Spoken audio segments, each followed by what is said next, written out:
Deus, o salutaris nostre, Domine ex Deus, Filii ex Deus, Deus noster, Domine ex Deus, Angeli,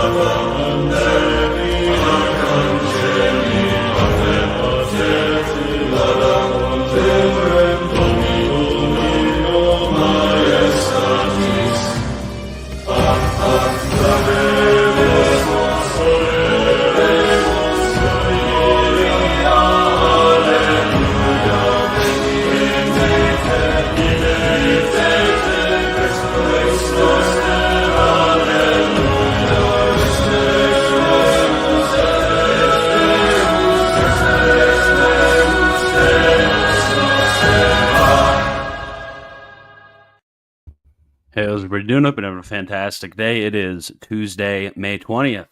And tonight, I'm continuing my series of interviews where I talk with people who I think have interesting things to say, and I think will be helpful for all of you to understand and be able to defend the Catholic faith as you ought. So tonight, I'm bringing on Elijah Yasi. How are you doing, Elijah? Doing well. How are you, brother?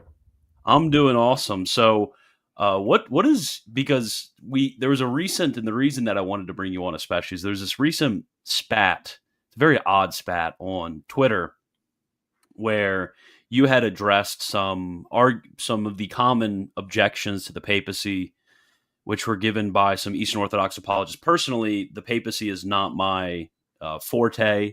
I know about certain instances in papal history, especially around the life of St. Augustine. But other than that, like, the papacy is not something that I focus on a bunch. There's other people that do that much better than me. And I like to talk about things that are more unique that I think I can really add something to the conversation. But I kind of looking at it from a more layman's perspective, and I see these discussions that you have with discussions is kind of putting it a little bit generously. But some of the interactions, I guess, that you have with some of these Eastern Orthodox apologists. Right. And you bring up this idea of papal minimalism. And the Eastern Orthodox don't seem to be able to have discussions about this papal minimalism. It seems like they bring out every excuse in the book when it comes to having direct discussions with you or a debate with you or anything like that. So I'm just absolutely curious to hear about this papal minimalism. So before we get into that, what is your background? So somebody just wrote it on the chat, Chaldean Syriac. So just a little bit about me. I was born in Iraq, Baghdad. I came to the United States when I was 8 years old. I was born as a Catholic, but never really practiced the faith. My parents didn't really practice besides going to church on Christmas and Easter. So they were Easter Catholics. When I was 20 or 21 years old, I became a Protestant for about a year. And that's when I discovered the early church fathers. I reverted back to the faith. And that was 2 decades ago. So almost immediately after that, I started studying the papacy. So it's been about almost 20 years studying this position, the minimalist position. Yeah, that's pretty much it. I have a YouTube channel called Underground Catholicism, as you know, when I have some of my videos on there. But other than that, that's the gist of my background. Yeah, as like a supplement to this conversation, you actually recently did a very lengthy video on papal minimalism, didn't you? I did. And a lot of it was, so I had done like a 4 or 5 part series prior. It was like 5 years ago. And it was on the minimalist position, but that's not what I called it. I just called it refuting Ubi Petrus on papal infallibility, something along those lines. And I had like multiple parts. I had Alan Rule on as well on some of the parts. And so each video was like 2 hours, and it was like 10 hours total. So I was like, I just need to condense it down to one video. And so that's what I did. I took it and I made it into one video. I added some stuff that I didn't have before. And that's the video you want to watch if you want to get the gist of the minimalist position, is the latest one I have. So yeah. So before we get into like the sort of essence of minimalism, when you distinguish between these various different categories of maximalism, minimalism, etc., is by minimalism, are you talking about one unique view within Catholicism? Do you mean by that the Catholic view? Like, what do you mean by minimalism? That's a good question. I would say it is the official position of the Catholic Church, the way the Catholic Church looks at the papacy. Mhm. Contrary to popular belief, I think most people think the Catholic Church holds to a maximalist view, and we'll get into the differences. And so when people hear the minimalist and they see that I have receipts from the Catholic Church herself of what we presented, the interpretation of the papacy, the interpretation of Vatican I from the popes, the bishops, the scholars, the theologians, the councils, and the background of the council. When we contextualize all that, then it's very clear that this is the official position of the Catholic Church. hmm So, there's actually something recently that came up, which was really funny to see. I don't know if you saw this. Our good friend Luigi and a few others I saw, but it wasn't just him. I Yeah, don't know if they didn't read the article or whatever it was, but there was an article which was arguing because Pope Leo, he came out and he was talking about how we needed to have the Pope couldn't act like, I think he actually explicitly used the term autocrat, yeah, can't act like an autocrat. He needs to be collegial. He needs to take into consideration the view of his brother bishops, yeah, and he needs to be humble and act and take their counsel. And these are the things that he intends to do in his papacy.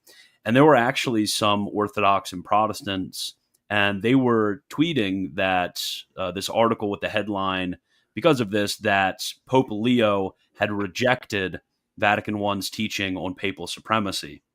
So I think this is why these sort of conversations are so relevant, yeah, because there is this view in the common sphere, which, I mean, you read something like obviously the documents of the Second Vatican Council. This is really clear in a lot of the clarifications since then in both the papal magisterium and in other Roman congregations. There's a clarification on the moral duty of the Bishop of Rome to have a collegial relationship with his brother bishops.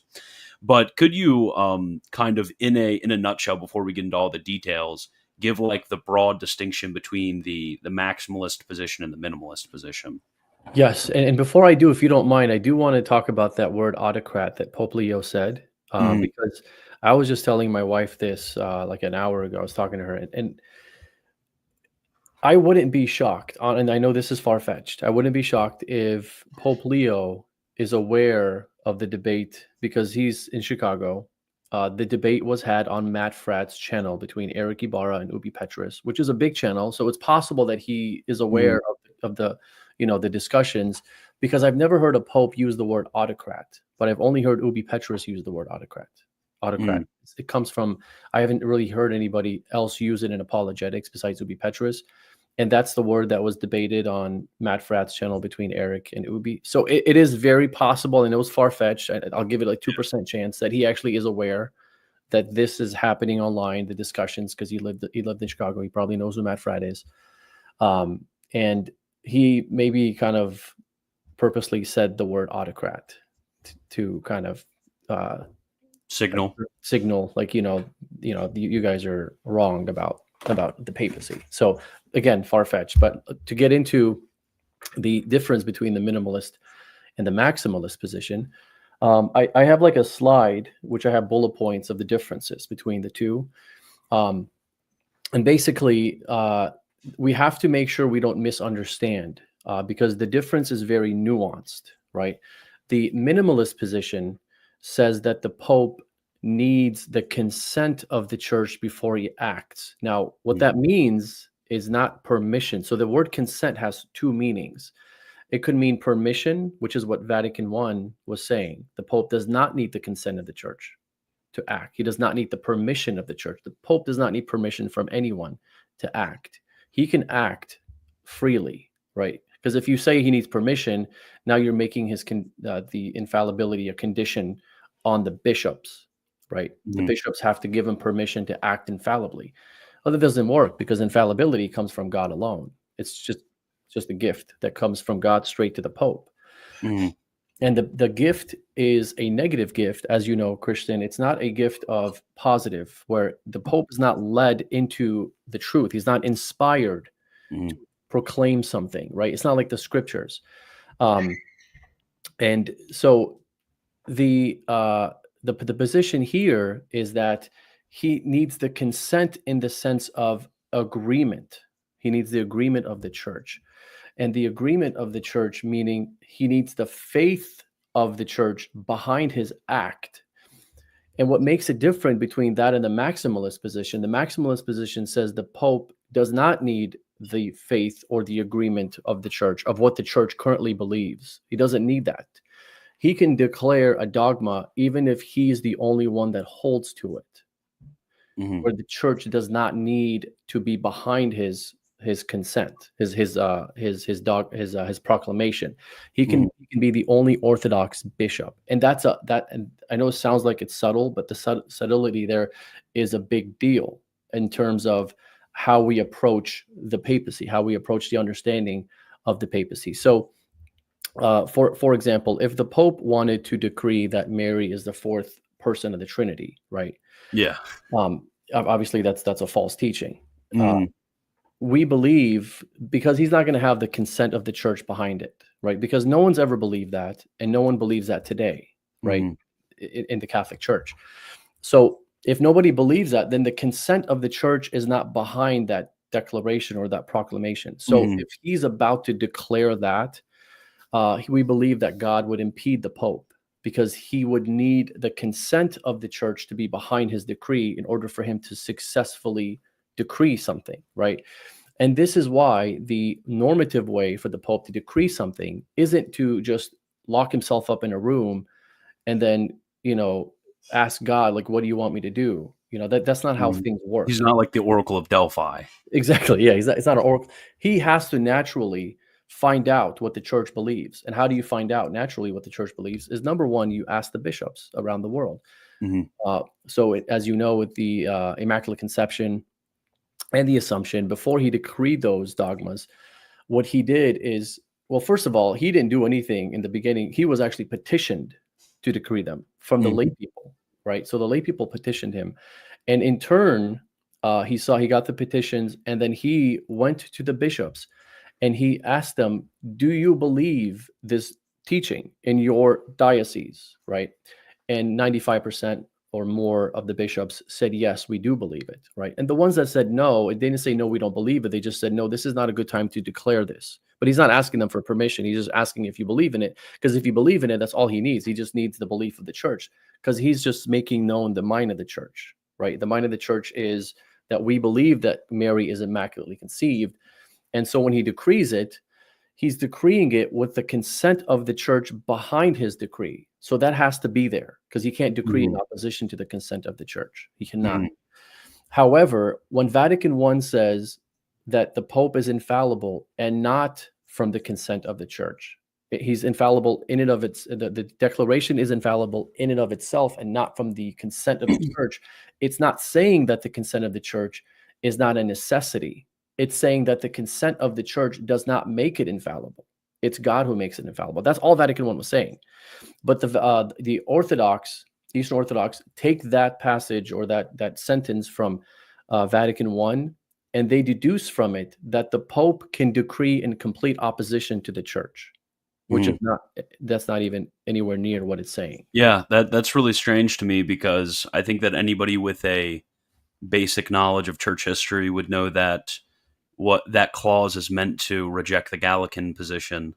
It's meant to reject the position that obviously, like the Pope comes up, makes a decree, and then receives its like juridical validity after, like a sort of afterwards, when the bishops all give them the thumbs up. Yeah, yeah. That, Christian, yeah, that's very strange. if you don't mind, can you just give me 2 minutes? I'll be right back if you don't mind. Okay, yeah, yeah, that's fine. Okay, so I guess I can answer some, or I could talk about Gallicanism. Yeah, I mean Gallicanism, that was one of the craziest uh movements within the church. Gallicanism basically held that there was some sort of consequent necessity with the consent of like councils and the Pope's decrees.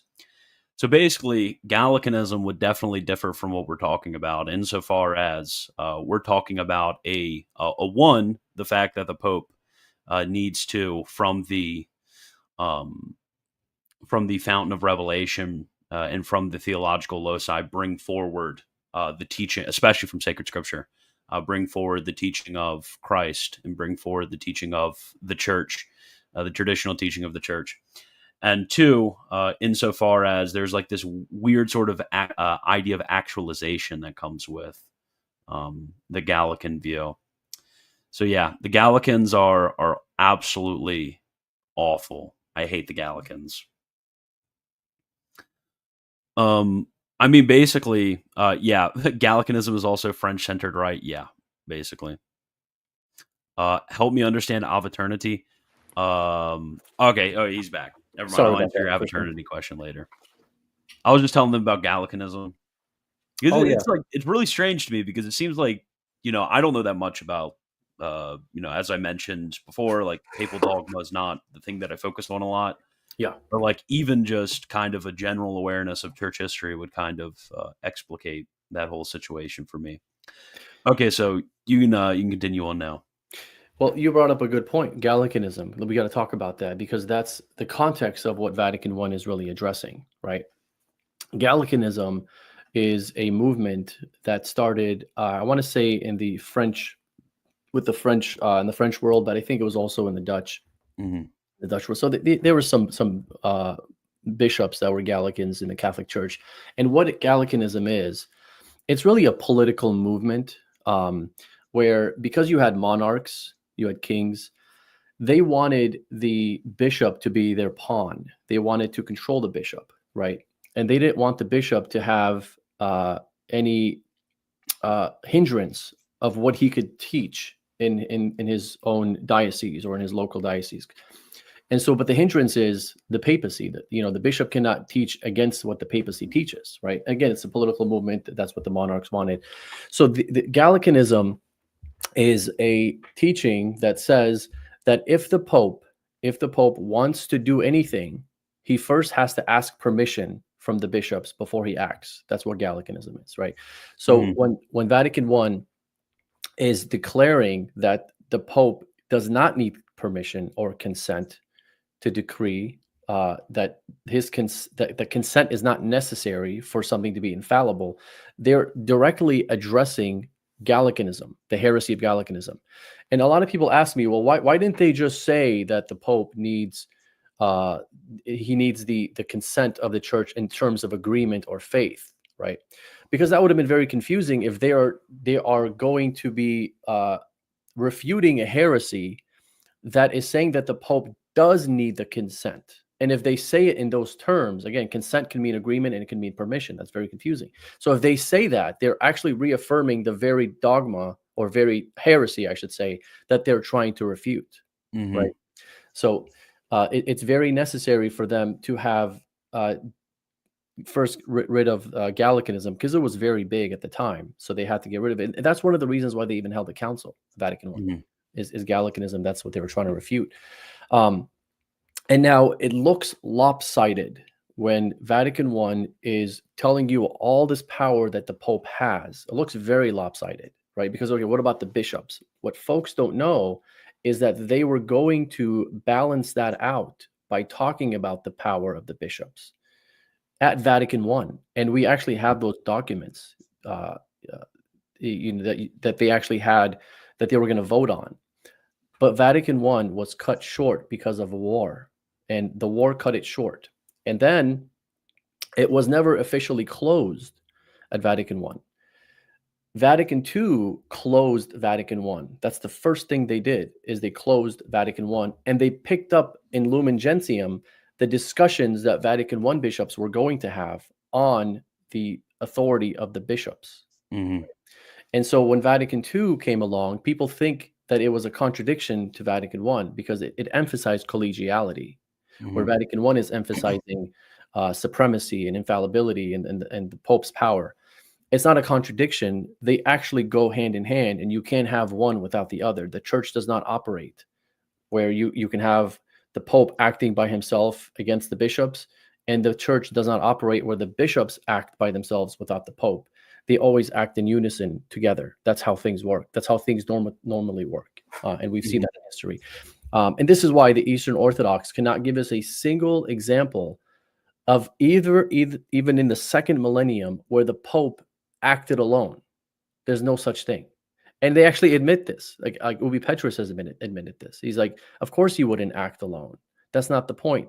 He says the point is that he could potentially act alone. And that's what we're afraid of. Mm-hmm. So yeah, what's funny is that actually I had read the De Ecclesia. And I read actually some of the original documentation in Vatican I. I read Kloitkin's Relatio. I read some of the comments from the bishops, because there's an interesting section there, and this is another connection with Lumen Gentium. For a lot of people who say that Vatican II had certain novelties about the dogma of extra ecclesiam nulla salus, the original De Ecclesia, which was going to be promulgated at Vatican I, talked about individuals who are outside of the church by no fault of their own and are still receive graces from the church. So it is kind of funny how Vatican II in this way ends up really being a completion of Vatican I in Lumen Gentium. Yeah, it is. And that's the beauty of it. Once you understand it, it's a completion and not a contradiction, I think it changes the whole perspective of how you look at Vatican II, especially in this context, when you contextualize the papacy. But now we got to talk about what happened in between Vatican I and Vatican II, because there is a reason why the maximalist position is dominant in the understanding of the papacy, at least amongst Catholics and Orthodox and Protestants. There is a reason, right? It's not an accident. If you want me to get into that now, I can. It's up to you. If you have another question that we can. Yeah. We can get into that. There's kind of a funny thing with this, actually. I was once reading, because I definitely do. While I am a very large respecter of the tradition of the manuals and the scholastics between the two councils, there's this funny like newspaper cartoon that I saw and from the era, and it was like, I want a new papal encyclical with breakfast every morning. I want to be able to read a new papal encyclical so the popes can tell us what to do. And yeah, there definitely is and I was talking about this in my discussions with Traditional Thomist, if anybody wants to watch that, there is like this sort of weird conception of the role of the Pope as judge being eclipsed a little bit by the role of the Pope as teacher. Yeah. So we get the Pope saying a lot, and obviously, like, even the Pope understands that when he says different things, he means to enforce his authority in different ways. So like an allocution is different than an encyclical, which is different than an apostolic constitution. All of these are different levels of authority, and it doesn't mean to bind us in the same degree upon each of them. But oftentimes for the average guy who's trying to go and read these types of documents, it's hard to distinguish between those various different degrees in the documents. We can go into the time between the councils. So, and just to touch a little bit on what happened at Vatican I, just to understand what happened after Vatican I. So during Vatican I, there were three groups of bishops that were kind of like creating their own clique, right? There was what was called the Maximalists, which is what we're going against. The Maximalists wanted the Pope to have all the power because they were the bishops or cardinals that were his right-hand men at the time, right? So they if he has the power, they have the power, right? And then you had the majority bishops who were kind of like moderate, right? Which is what they're the ones that won out in the debates between the that three. Would be like Cardinal Pecci, Leo XIII, and Klicken might have been in that clique as well. But yeah, I have read about this a little bit. If anybody wants like a little bit of background knowledge, Jedin, his volumes of history are really good when he writes about the different the disagreements within the Curia under Blessed Pius IX. Sorry to cut you off. No, good. This is good. I like when you give references because folks need to learn about this stuff. And so that's a side that won out, right? And then you had the minority bishops who were semi-influential in the dogma of Vatican I, but they were the ones that wanted to see in the actual dogma that the Pope needs some consent before he acts, not necessarily permission, but at least agreement. That he needs that agreement behind his, like they need to say something about the Pope needing to be in union with the bishops when he acts. He can't be in opposition. Things to that nature, right? And they kept trying to get something in the dogma, and they kept getting rejected by the majority bishops, right? So now the question is, well, why is the maximalist view the loudest view? Because the maximalist position at Vatican I, or at least the bishops that were at Vatican I that wanted it to be to win out, they had the loudest voice in the media, right? So when the Vatican I council was completed, well, not really completed because they couldn't close it, but you know what I mean, when it was done, they actually went out to the media and to the world, and they told everyone that their side won. So that was the perception, is, oh, the maximalists won. And if you actually read Vatican I can see people reading it that way, right? When you read it, it does sound like the Pope is an autocrat. It does sound like the Pope has all this power and it's unbalanced. It does sound like, on the surface, if you don't understand the backgrounds behind it, you could deduce from it that, right? Which is why I don't fault folks for thinking that way. It's going to take a long time to untangle that confusion, right? So, but how do we know that they're wrong according to the actual council and what it promulgated? Well, the best way is to know how the popes interpreted Vatican I after Vatican I, right? So in this whole maximalist view from 1870 of Vatican I all the way up to Vatican II, and even to our day, has been dominant in the Catholic Church in terms of like how lay people think about the papacy. Yeah. Right. And it's still I going was on. going to mention that there is like a little bit of a touch of lay piety that colors the general view. Yes. And because really, when you read the magisterial documents, like the magisterial documents are quite clear about the sort of moral demands that the Pope has when it comes to his communion with bishops, and even bishops with their own priests, and that type of collegial relationship and fraternal relationship that needs to happen. But a lot of lay people think that the Pope kind of just he's kind of like how we would think of the CEO of a company. He's like how Donald Trump runs, his business. He can just kind of do what he wants and throw everyone aside. And if you say anything else, that's cringe and weak, and you're not like a real leader. Right. And that's the problem, right? And we have to untangle this confusion. So how do we know that the minimalist position is the right position or the official position? Now, I do want to clarify something. When we say minimalist, we're not trying to minimize the papacy. We're trying to contextualize it. It's minimalist versus the maximalist. The maximalists have made this huge thing of the papacy that it doesn't exist. And so we have to call it minimalist to kind of bring it back down to reality of what it really is. So the Pope Pius IX, a year after the council, right, he was given a letter by the Swiss bishops. The Swiss bishops wrote him a letter saying, this is how we understand Vatican I. Please tell us if we're correct or not, right? And who would know better than Pius IX, Yeah. right? He was at the council. He was the Pope that ratified everything. And so I'm going to read the letter, if you don't mind. Yeah, go ahead. Of the Swiss bishops. And he actually approved this letter, by the way. So this is an approval by Pope Pius, and this is what he approved. He says, they say the definition of the council has not in any respect brought about a separation between the head and the members of the teaching body in the church.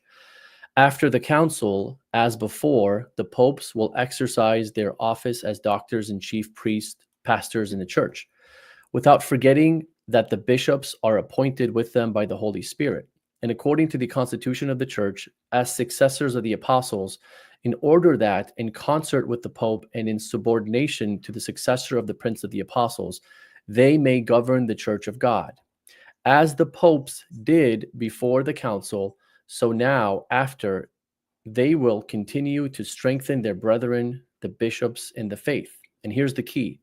So also in the government of the church, never will they undertake anything which concerns the universal church without taking the counsel and advice of the bishops. I'm going to say that one more time. Never will they undertake anything which concerns the universal church without taking the counsel and advice of the bishops.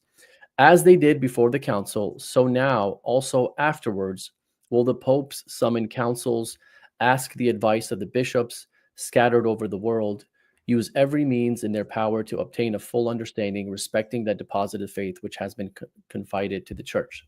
And it goes on, but yeah, I sent a link to your Twitter post where you posted this. If anybody wants to read more about it, sweet. I appreciate that. Yes, this is a big deal, right? Because this is, first of all, it's bishops writing this. It's not Orthodox writing this, right? And this is the bishop's understanding of Vatican I, right? And now the Pope, he approves this. He's like, yeah, that's the right understanding. This is the Pope that people think was calling this council because he was power hungry. Pope Pius IX. That's what they thought, right? That's not true. Obviously, since he wouldn't approve this if he was power hungry, he'd have no benefit approving something like this. Yeah. If he wanted the council to teach that he's the absolute monarch who was an autocrat, right? So now the question is, who are we going to believe? Are we going to believe our own teachers, pastors, bishops, popes, or are we going to believe the Orthobros or whatever, or Protestants, or even Catholics that don't understand the teaching, right? It's very clear how you properly understand Vatican I. Now, this is just like 1% of what I present on my video. I go through the Relatio of Bishop Gasser, and the Relatio of Bishop Gasser is a document that the Vatican I fathers read. Well, it was really a speech by Vincent Gasser. He gave them the speech so that they understand what they're voting on when it comes to papal infallibility, right? Yeah, that point is extremely important because a lot of people, they probably haven't heard, because you might have, somebody might have caught earlier, I said, rather than saying Gasser's Relatio, I said Kloitkin's Relatio about De Ecclesia. It's because Relatio is a very technical phrase for an explanatory document that comes from a commission who authors the document, like the document which is to be voted on. So this is like the official from the author's explanation, which is presented to the bishops. So it's like you can't just read the Relatio and say, oh, they just misunderstood it. Like those were the guys who wrote it. All the bishops, when they voted on it, this is what they had in mind. It's like completely ridiculous to read the Relatio and say, oh, no, he just misunderstood it. Yes, and it's looked at as the official interpretation of Vatican I, the Relatio, right? And I go through, in my like 10-hour series, I go through like almost the whole thing, line by line, right? But in my 2-hour, almost 2.5, 3-hour video that I did recently, I condensed the important parts of the Relatio. So the Relatio, it actually addresses a lot of the stuff that we're discussing today online. Like, can the Pope act alone? Is the Pope an autocrat? Can the Pope go against the consent of the church? It literally addresses these things, and it says no, he cannot go against the consent of the church. In fact, there is a part in here that says it'll first ask the question. It gives an axiom. Says this axiom is the members should be joined to the head and the head to the members. That's the axiom, right? Here's the argument. From this axiom, they deduce that it is necessary for the Pope, in defining dogma of faith, to do nothing without the advice and consent of his brothers. So this is Gasser's Relatio, right? He says, before I reply to this objection, it will be helpful to remember that in this opinion of the adversaries, we are dealing with a strict and absolute necessity of episcopal advice and help in every dogmatic judgment of the Roman Pontiff, so much so that it must have its place in the very definition of our dogmatic constitution. So in other words, we're dealing with these folks who want this to be in the actual definition, right? So this is what he's not saying that the Pope doesn't need the consent of the church. He's saying we're dealing with whether we should put this in the actual dogma of the definition. He says it is in this strict and absolute necessity that the whole difference between us consists. Because that's the only difference, is you want it in the dogma, we don't. It's not that we disagree with you. We believe that what you're saying is true. The Pope does need the consent. And then he goes on, he says, the difference does not consist in the opportunist or some relative necessity, which must be completely left to the judgment of the Roman pontiff as he determines according to the circumstances. As such, this type of, he calls it necessity, cannot have a place in the definition of a dogmatic constitution. Now, here's the key. This line right here is the key. But this issue is pressed by saying, and this is the third axiom, the consent of the churches is a rule of faith which even the Pope ought to follow. So now he sets up another axiom. This axiom is that the consent of the churches is a rule of faith for popes to follow, right? And he says, and therefore he should consult those who rule the churches before he makes the definition in order that he may be certain about the consent of the churches. Now he says, I reply. So he's going to respond to this. He says, the matter has come to its extreme point, and we must accurately distinguish between true and false, lest we suffer shipwreck in port. He says, it is true that the Pope in his definitions ex cathedra has the same sources which the church has, scripture and tradition.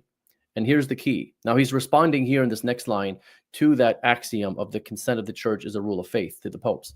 He says, it is true, so he's agreeing with them, that the consent of the present preaching of the whole magisterium of the church, united with its head, is a rule of faith even for pontifical definitions. Mm-hmm. So he gives them that. He goes, you guys are right. It is true that the Pope does need the consent of the church, contrary to what people think Vatican I is teaching, which is he does not need the consent. But here, consent, he's talking about agreement, the faith of the church. Vatican I, when it says does not need the consent, it's talking about permission, specifically to say that consent does not make something infallible. That's all they're talking about, right? And now he says, but from all this, it can no way be deduced that there is a strict and absolute necessity of seeking that consent from the rulers of the church or from the bishops. So it doesn't have to be a strict and absolute necessity to seek that consent. But he says, why? I say this because this consent, again, consent, so he still needs consent.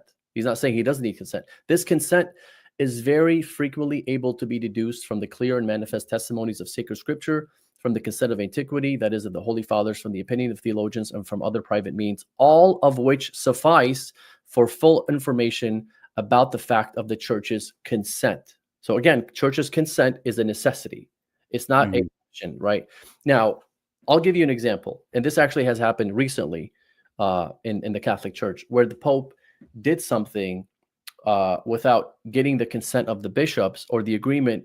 And the reason why he did it without them is because he already knew what they believed about this. So this is Pope St. John Paul II. And you're going to have to help me out because you know Latin better than me. The document on female ordination. Oh, I can't remember the name of the document. Sacra something, something. Okay, so when he decreed about whether females can be ordained or not, right? He did not go and poll the bishops on that. And this is what Gasser's talking about.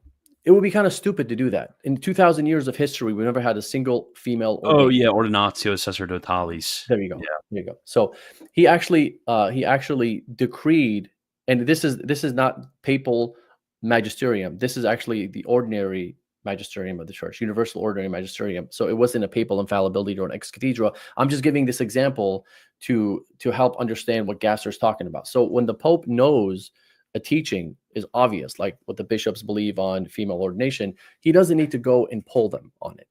It's obvious. So he can decree the consent of the church. He already has the consent behind it because that's what the church has always taught, right?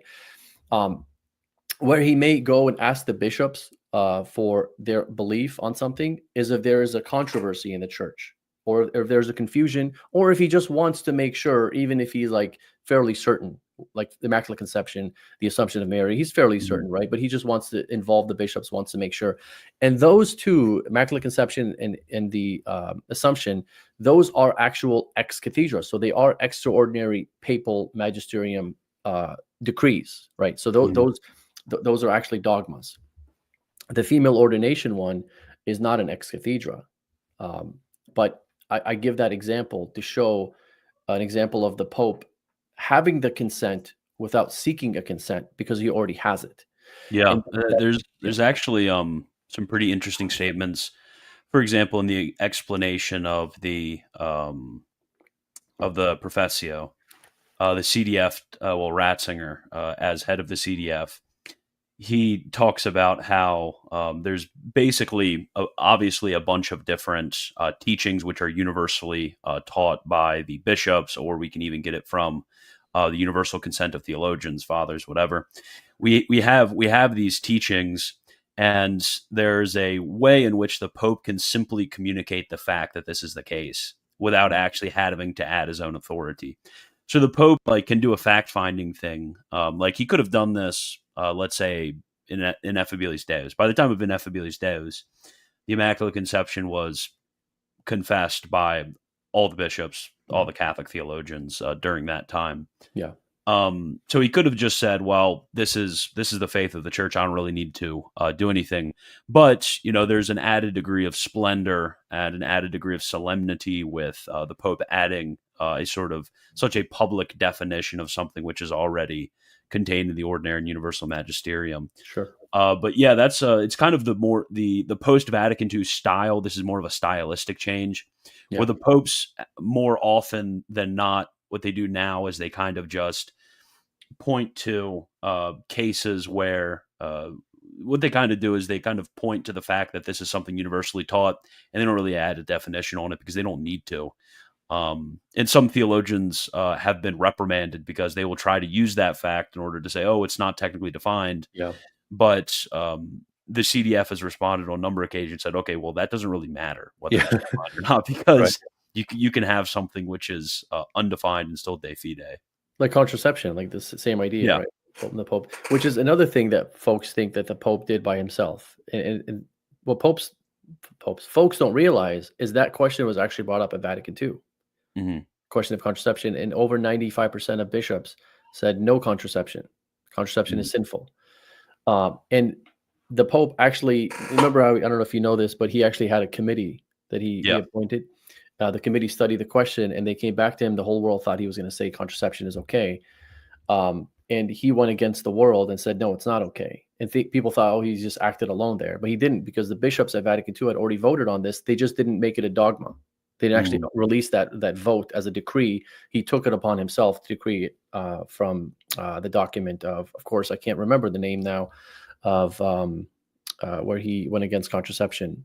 Pope Paul the Sixth. What was the document called?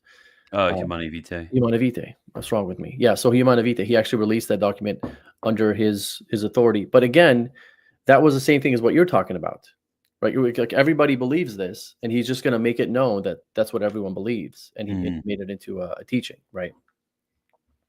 Yeah, exactly.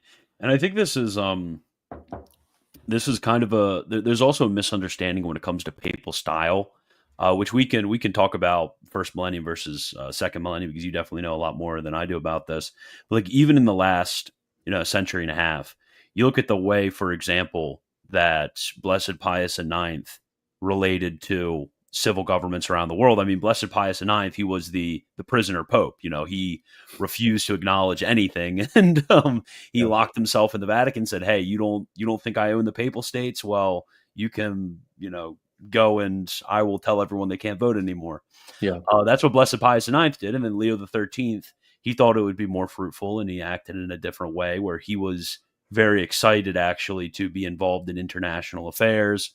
And then there's a different way in which Benedict the 15th acted from Venerable Pius XII, and he acted differently from St. John the 23rd. But there are different papal styles when it comes to their mode of teaching, when it comes to the way in which they interact with the world.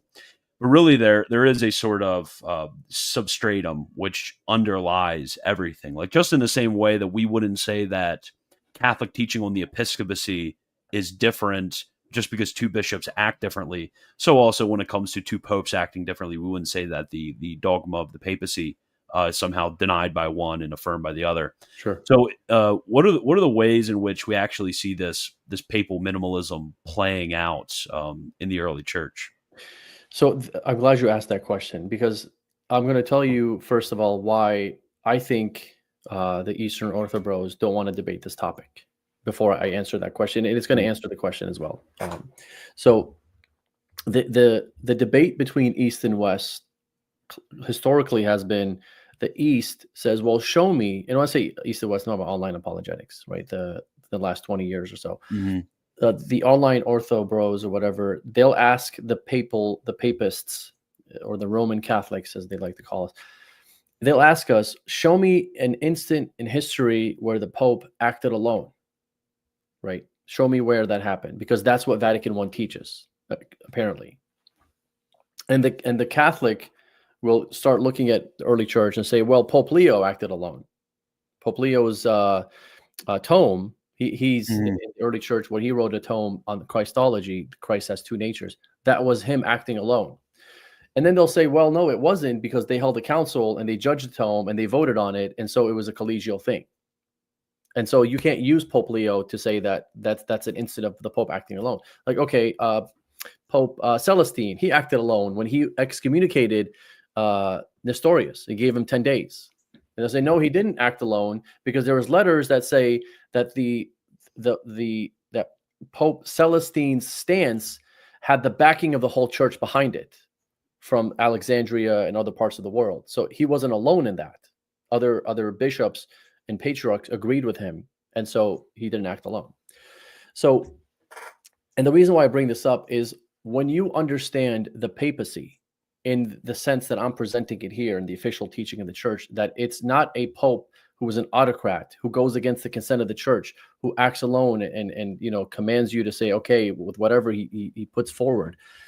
When you understand it in the contextualized manner of the Pope and the bishops acting together, right? And it's the Pope's consent being a necessity for something to be universally dogmatic. That's what Vatican I is talking about. That the Pope, you cannot do anything without the Pope. The Pope has to have you have to have the consent of the Pope in order for something to have dogmatic relevance, that you can actually release it as a dogma. So now, the refutation that they bring up, if you understand the papacy in the right understanding and proper understanding of collegiality, the refutation, the very refutation they actually bring up to refute the papacy, becomes the actual proof of the papacy now.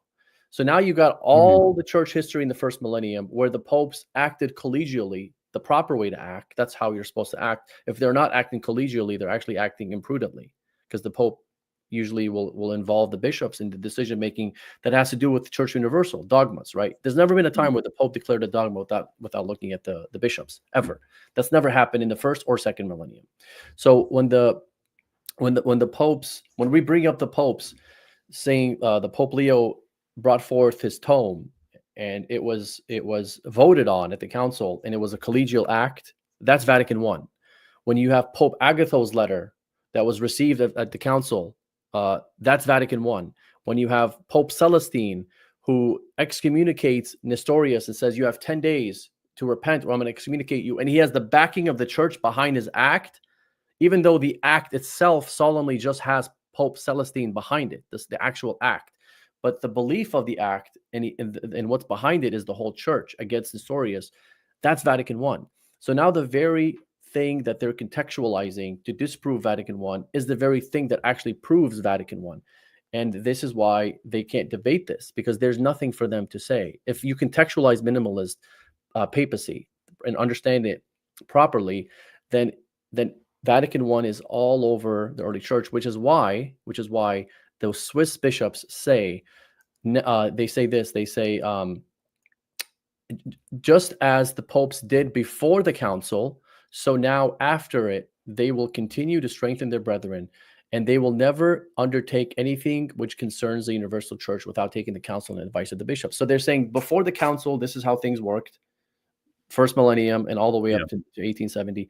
And after the council, this is the way that things are going to work. That's how things are going to work. So and those two examples, I think Pope Leo, Pope Celestine, Pope Agatho, and we can read, like I got church fathers here. If you want to get into that, we can read the church fathers and their understanding of papal power and how it works.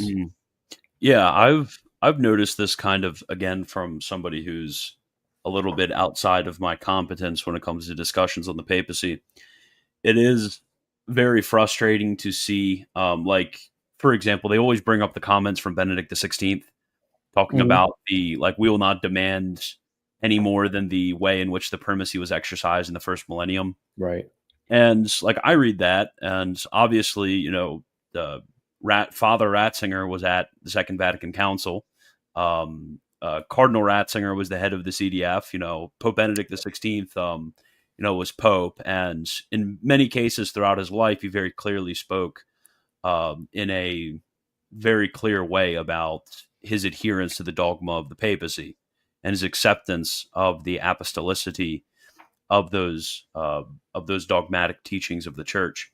So, Yeah. like, when I read something like that from him, it's very clear to me that he's talking about that there ends up being a slightly distinct way that the Pope ends up functioning when he is in a situation with other patriarchs Yeah. versus now he is alone in the West. Right. And we even see, when you have the formation of Eastern Catholic churches, you see that the way in which the Pope treats a patriarch Yep. has always been very differently than the way in which he treats a normal bishop. And Absolutely. obviously, there's still collegiality between the Pope and the bishop, but it's different between a patriarch who is the head of, a self-governing church versus the Pope with himself. And that's always struck me as very weird. If you had anything to say on those quotes that they bring up. Yeah, I mean, I think yesterday you had a show that you brought that up, and you Mm, said that they quote Pope Benedict without really understanding what else he said on that very actual. I think it was a book that he wrote, right? When he said mm, that, where we don't require anything from the East any more than what was in the first millennium, or something along those lines. But if they actually read the context and the actual work, it's not like Pope Benedict doesn't believe in papal infallibility, yeah. right? He's like, that's not what he's saying, right? Um, it's not like he doesn't believe in purgatory and all these things that they may or may not reject, depending on who you ask in the East. Um, but the the key in this discussion, and I think we have to be careful, because we can't just think, okay, now that we have the patriarch in the West, the Pope, right? And that's what folks in the East say. In 1054, the Pope he schismed from the four patriarchs at the Mm, time, right? And so that was four against one. So democracy, right? Four wins, yeah, four. exactly. But it's not like that, because you also have bishops that were behind the Pope, and it was almost like a 50-50 split, right? So someone asked in the chat, what happens if the bishops disagree? So how do you get the consent of the church, right? And that's actually a good question, because um, the reason why Vatican I did not want to put a condition of consent in the dogma itself. That's what they're rejecting. We're not Mm, disagreeing with you guys. Consent is necessary. We just can't put it in the dogma. The reason why they can't do that is because if they were to put that in the dogma, think about this, Christian. If they were to put it in the dogma, and there was a controversy in the church, Arianism was a 50-50 split. Contrary, people think it was 80-20. It was not 80-20. It yeah. was a 50-50 split, right? The Pope, let's say he was consulted and say, okay, now, Mr. Pope, let's solve the issue. And he tries to get a consent, and he can't get a consent because 50% say this and 50% say that, right? So now Gasser actually addresses that very, very situation. He goes, how can we, if the church is split, how could we solve the problem with the Pope? So that's why we can't put this in the definition, because if we put it in the definition and the Pope decrees something that has 60% of the bishops backing, let's say, then the people rejecting it say, well, that doesn't count because you don't have the full consent. So he's like, what makes something a full consent? Is it 70, 80%, 90%? Mm, It's not a democracy. It's what the church has always held to. And we believe that the Pope will always have bishops behind his decree. That's what papal minimalism is. It's not, it doesn't mean that the Pope has to have like the 90 or 100% majority in order for him to act. It just means that the head and members can never be severed completely. There will always mm, be some bishops that will be behind the Pope, because if the Pope is the only Orthodox bishop in the church, that falsifies the church, because the episcopate is divinely instituted as well, not just the papacy, right? Mhm.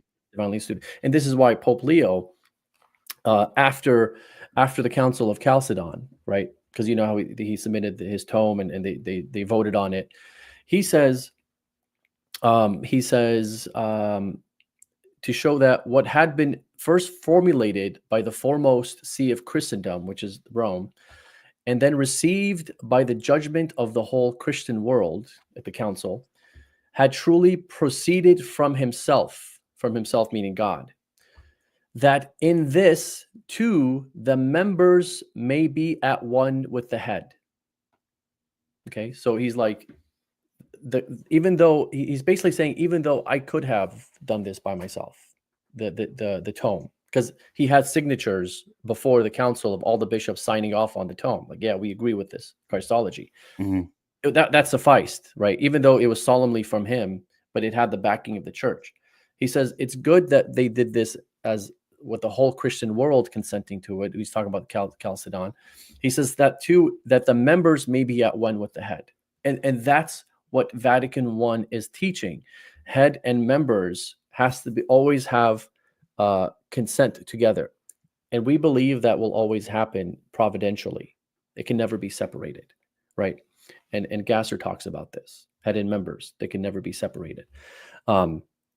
But to give more examples from the early church, I gave the example of Pope Celestine, right, where he excommunicates the Patriarch of Constantinople, who's second rank, maybe third rank, depending on how you look at it, very, very high ranking prelate in the church.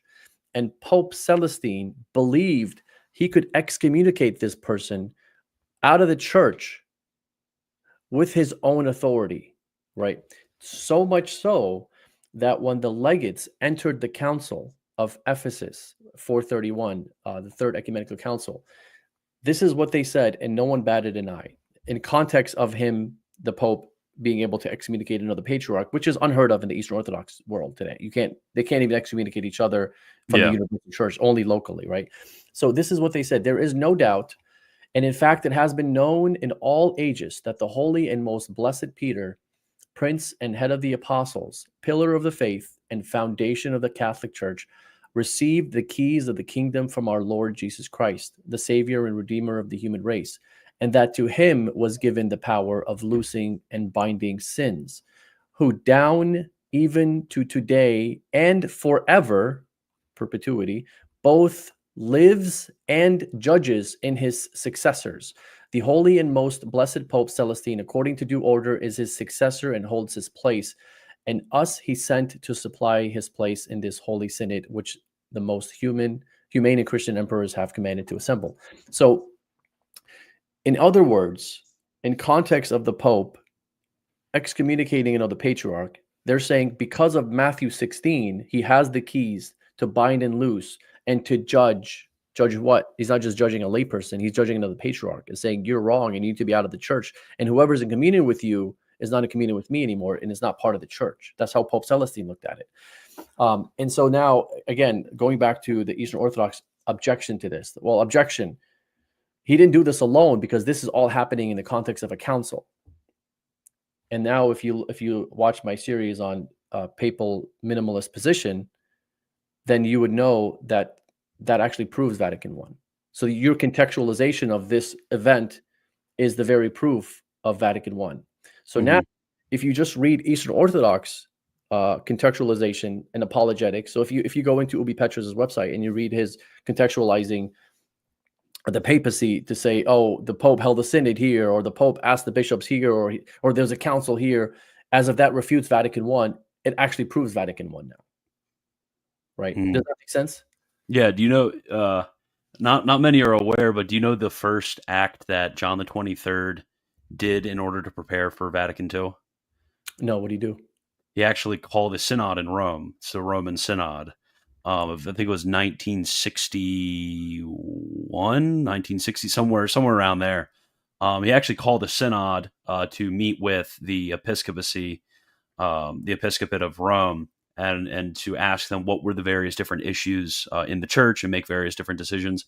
But it would seem from, like very clear post-schism acts of the popes that by their standard of what constitutes the papacy, that this would somehow disprove that the, contemporary Roman Catholics believe in Vatican I, which actually makes a lot of sense out of some of the comments they make, like I first brought up in this conversation, the comments that are made about, Leo the 14th says that he cannot act like an autocrat, therefore, he's annulling papal supremacy, which is just ridiculous. Yeah, and then the way he worded it too, he's like the Pope cannot fall into the temptation of acting like an autocrat. Mm-hmm. The temptation, which goes with what I present, is that if the Pope does act alone, that he has, according to Gasser, he has a moral obligation of seeking the consent of the church from the bishops. He has that moral obligation, but it's not a judicial obligation. It's a moral obligation, meaning if he doesn't do it, he could be acting sinfully, which goes very well with what Pope Leo said here a couple days ago, 2 or 3 days ago. He said, like you said, he cannot fall into the temptation of being an autocrat or acting like an autocrat, which goes with the idea of it's a moral obligation. He does need the consent. He does need to seek. He does need to ask. He does need the advice before he acts. And when I say need, just like Gasser calls it, a relative necessity, not an absolute necessity. Because if it's an absolute necessity, then it becomes juridical. And if it becomes juridical, now you're saying that it's dependent on the bishops for his infallibility, when really it's dependent on God. It's all that God is what makes something infallible. So in other words, if the Pope is able to decree something successfully, that's an ex cathedra, that is infallible because God allowed it to be decreed, because it's free of error. But if the Pope is about to decree something that's a heresy, God doesn't change the Pope's mind to decree what's orthodox. He just impedes him from decreeing that heresy. That's all the gift is he's impeded. Yeah. That's it. He's not led into the actual truth of the dogma, if that makes sense. Yeah, that makes perfect sense. So did you want to kind of shift a little bit to talk about a little bit more the relationship between this distinction and this teaching and contemporary Orthodox sophisms that they'll often use? What are some examples of some arguments which assume a maximalist reading of the papacy, which under a minimalist reading of the papacy would not actually be adequate to refute Vatican I? In terms of like history in the first millennium, or? I mean, I guess that would be the best, because I mean, not really like all of the kind of like sassy, effeminate comments that get made about like, oh, well, how's the papacy doing for you? Or like stupid stuff like that. Or, oh, it's so terrible that, he's a tyrant over, won't you think of the poor bishops? Won't you think of the poor Byzantines? They're so, oppressed. Like not like stuff like that, but like historic cases or something that they bring up. Sure. So, okay. Well, you have the, I was just going to give an example, because you actually had an example that I didn't know about, Pope John the 23rd, who held a synod before Vatican II. So in the earliest centuries, in the first millennium, that's how the popes acted, is anytime before they did anything. So even Pope Leo, before he wrote his tome, he held a synod in Rome with his Western bishops there. And so you had Pope Celestine, before he decreed that he was going to give Nestorius 10 days, he held a synod in Rome. Right. And again, like this is their refutation, is the Pope held a synod in Rome. The Pope held a synod. He asked the bishops. He did not act alone. So that doesn't qualify that to suffice to prove Vatican I. In order for you to prove Vatican I, then you have to give me an example where the Pope did not hold a synod. He basically locked himself in a room. He came up with the teaching. He came out of it, and he like flexed his chest, and he says, everyone's going to bow down and believe this. Yeah. Without asking any questions. Like this is the way things are going to go. That's never happened before in terms of him doing that in complete opposition to the bishops, right?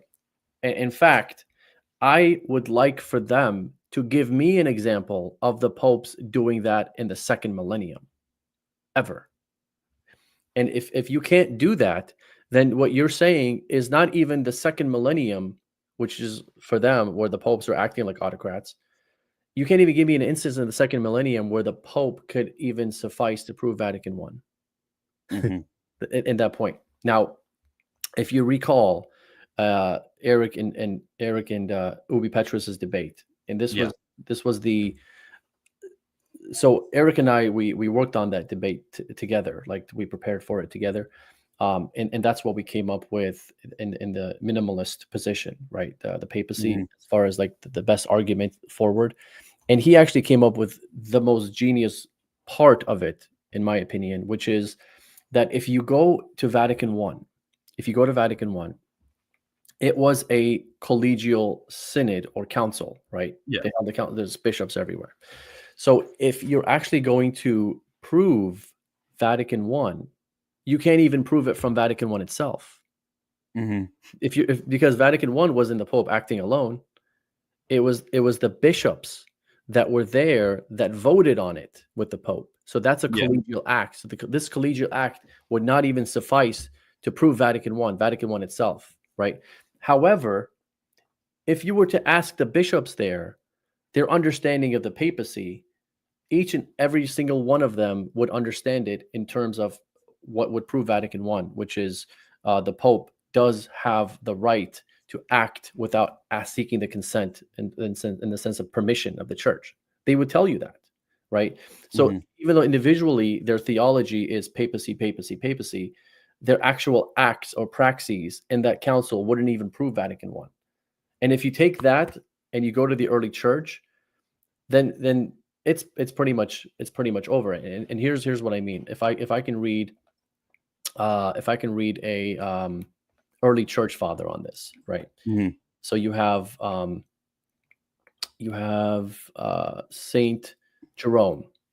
This is one of my favorite. Actually, no, I'm sorry. Let me look at Saint Maximus the Confessor. This is what he says. Saint Maximus the Confessor says, "These confines of the inhabited world and those throughout the world who confess the Lord in a pious and orthodox manner look straight to the most holy Church of Rome, towards her confession and faith as to a sun of perennial light, receiving from her the bright splendor of the holy teachings of the fathers, as they were explained piously and in all purity by the 6 holy councils, the 5 ecumenical councils plus the Lateran Synod, which were inspired and dictated by God in proclaiming very clearly the symbol of faith." And here's the key. He says, "For ever since the word of God condescended to us and became man, all the churches of Christians everywhere have held and hold the great church there as their sole basis and foundation. Because according to the very promise of the Lord, the gates of hell shall not prevail over her.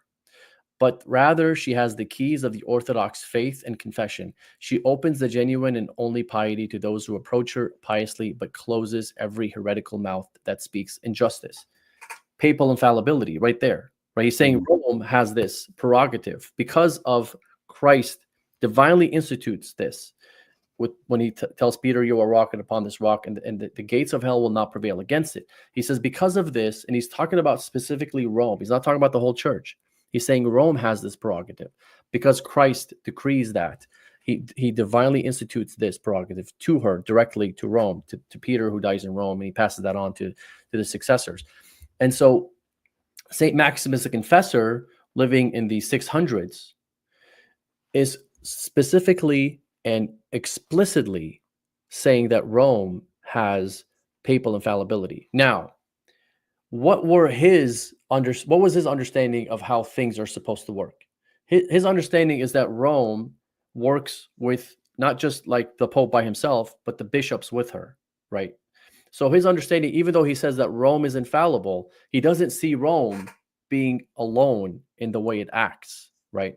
He talks about the 5 councils plus the Lateran Synod as an example of how Rome has taught and has shut up the mouth of the heretics, as he says here, who approach her piously but closes every heretical mouth that speaks injustice.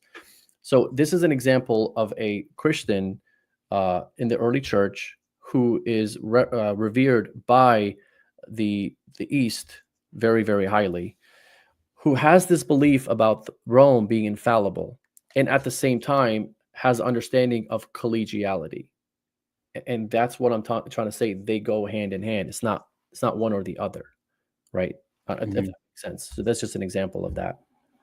Yeah. So the demands that they make on, because I guess we can phrase it like this, and this is actually the way in which Ubi Petrus will often phrase the question, to my understanding. Again, this is not my area of expertise. Ubi Petrus will try to say, okay, well, in order to understand the teaching of these prerogatives, so whereas from my experience, what I often see with Catholics is Catholics will often go to direct didactic teaching from various fathers, maybe commentary on certain parts of Scripture, maybe different letters that are sent during councils or asking for papal judgments or whatever. They'll look to those. Whereas when it comes to the Orthodox, they actually simply ask for the certain instances. Yeah. So they'll say, well, this is what I put together as the various things a pope would need to do to meet the criteria of Vatican I. So find me a situation that meets X, Y, and Z. And if it doesn't meet X, Y, and Z, then Vatican I is false. Would that be like an accurate way of putting it? 100%. Actually, I'm glad you said that, because if we play that out, if we actually play out the fact that the instance that they're looking for is found, ironically, it would falsify Vatican I. And I'll tell you why. If the Pope were to come out and decree something in complete opposition to the church, that means he no longer has the consent behind him, which we know that Gasser says he needs that consent, because the consent is necessary even for pontifical definitions, he said. As far as the teaching of the church, the agreement has to be behind him. So if he goes against the consent of the church in complete opposition, he's by himself, he's alone. If that's going to be the proof of Vatican I, that becomes the disproof of Vatican I. I don't know if that makes sense or not. I think it makes sense. Yeah, because if he acts alone and he doesn't have the backing of the church behind him, and Vatican I says, and at least Gasser and then the Swiss bishops, they talk about how the popes do need the consent in the sense of the teaching behind him, the faith of the church has to be behind his decree. If he acts alone and the faith of the church is not behind his decree, which is how they understand Vatican I, that would actually contradict Vatican I. They would be disproving the very council, and actually they would be rejecting and contradicting the council. Yeah. So basically, what they're asking for, because it's not only because what I was going to say is like what this kind of does is says they say that in order for Vatican I to be true, the Pope has to do X, Y, and Z, and the minimalist position says the Pope only needs to do X and Y. But actually, additionally, what you're saying is that if Pope did Z, then that would actually contradict what he is supposed to do. He's actually acting in a way that's inappropriate. Yeah, because he's contradicting the whole church. Now he's acting like a true autocrat, where he's contradicting the consent of the church. He can't go against the consent of the church. Did you see in the debate with Voice of Reason where it's just so just simply like rhetorical sophistic. That's why I named the title of this Orthodox Sophistry.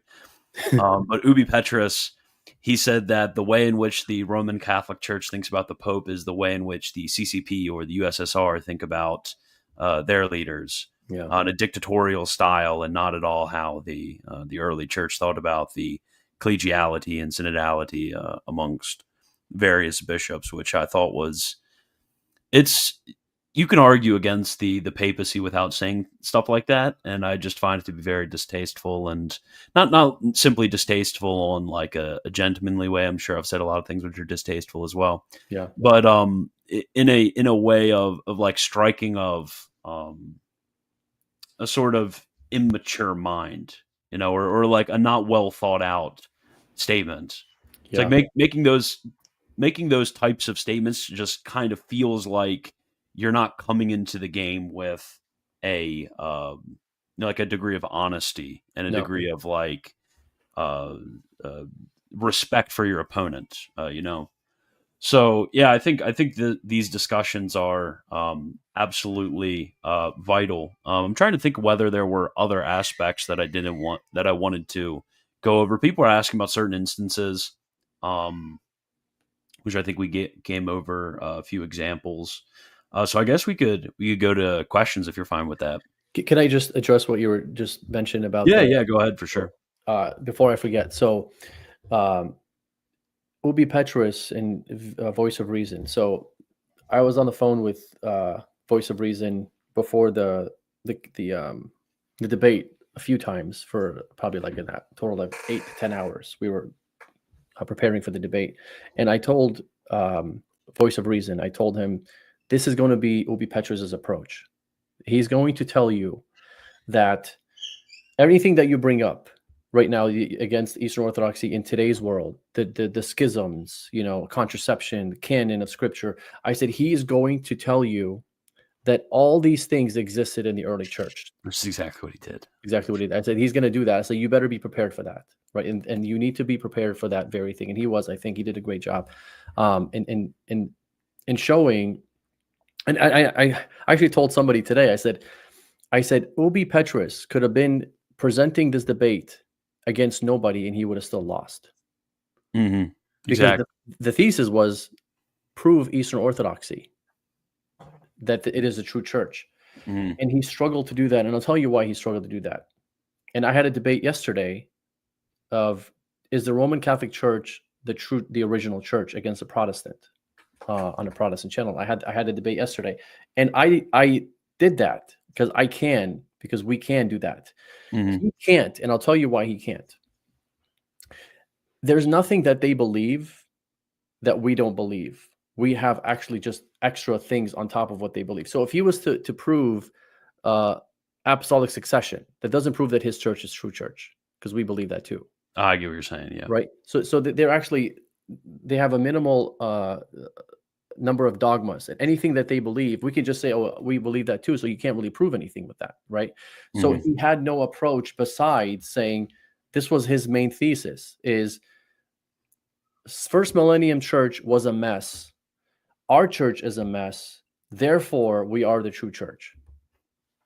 That talk about sophistry. That was his actual reason why Eastern Orthodoxy is the one true church, because they are still a mess and they look like the first millennium church for that reason.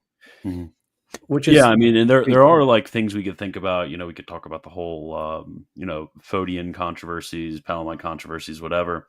But really, with a lot of those cases, if you try to, which we've had multiple different discussions on the Filioque, they will try to bring the same sort of sophistry into those debates. Like I had a debate with Ubi Petrus actually about 2-3 years ago. Yeah, you That's did great actually a lot of people don't know about that, but yeah, I did have that debate. But like the type of moves that they do is not, we want to go into all of the fathers, and like David Erhan did that a lot more, and I respect David Erhan a lot more than I do Ubi. But what they do is they kind of just point to a claptrap to try to tie up Roman Catholic teaching. Yeah. They'll say like, ex Roman Catholic scholar who's, this and that and this says this, which is can be interpreted in this light as being contradictory to this other individual who said that. Like something of that nature, kind of like more so like an internal critique that's very weird. It's not like you're critiquing, the Council of Florence disagrees with, the Council of Chalcedon or something. It's not like you're doing that. Yeah. What you're doing is specifically what Ubi Petrus did is the Vatican newspaper had an article. Literally, this is what he did. The Roman Observer. That's a Vatican newspaper. Yeah. The Vatican newspaper had an article which was published by some theologians, which happened to work in curial positions and were overseen by a cardinal. And I'm like, okay, that's great and all, but could we address, teaching of sacred scripture, the teaching of the fathers, teaching of theological, what we can deduce from theological reason? But it's fundamentally it's really a racket. There are some Orthodox who I'm sure you and I both respect and who do this very well, but a lot of the apologists, just from like a dispassionate objective way of looking at things. They can't really stick on defending themselves. Right.